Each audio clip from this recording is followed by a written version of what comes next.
government shutdown is stretching into its third week. Senate lawmakers will return to Capitol Hill tomorrow to vote on two measures to reopen the government that have now failed 7 times in a row. Meantime, the Trump administration says federal job cuts have started. The White House Budget Office says more than 4,000 employees will be fired across multiple federal agencies, including the Treasury, Education, and Health and Human Services departments.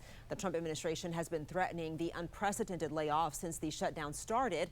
In the past, federal workers have been furloughed but return once government spending is approved. Well, the shutdown has also forced some of D.C.'s biggest attractions to close. The Smithsonian museums and the National Zoo shut their doors yesterday, impacting visitors and the city's tourism industry. Straight out live to 7 News reporter John Gonzalez, who's in D.C. with more. John, good morning.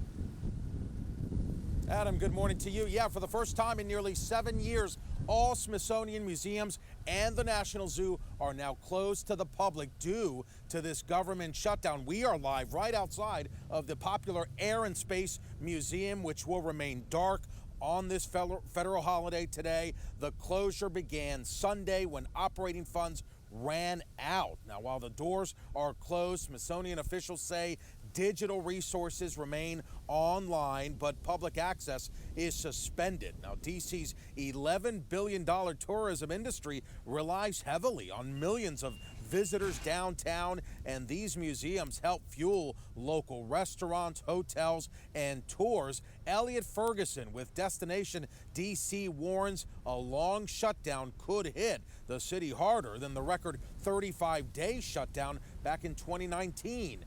Food vendor Dmitry Zaloff tells 7 News the impact is already being felt.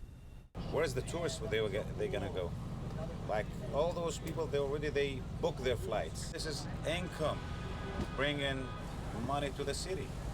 Why are we stopping it? Like, hey, employees, we got no work. Hey, food trucks, souvenirs, whatever, vendors, they gotta go somewhere else. You can't go anywhere. Where are we gonna park? Now, for now, the Smithsonian will only update the public, we understand, about operating changes while the National Zoo continues caring for and feeding for its animals behind those closed gates. Reporting live downtown, John Gonzalez, 7 News. Well, President Trump says U.S. troops will be paid on time. Despite the shutdown, the president has ordered the Defense Department to use, quote, all available funds to pay troops on Wednesday. The president says he took action because, quote, our brave troops will miss the paychecks they are rightfully due. No similar relief has been announced for civilian federal workers. Stay with 7 News as we continue to follow the impacts of the government shutdown. Right now on our homepage, you can find a list of what's open and what's closed during the shutdown, along with resources for federal workers.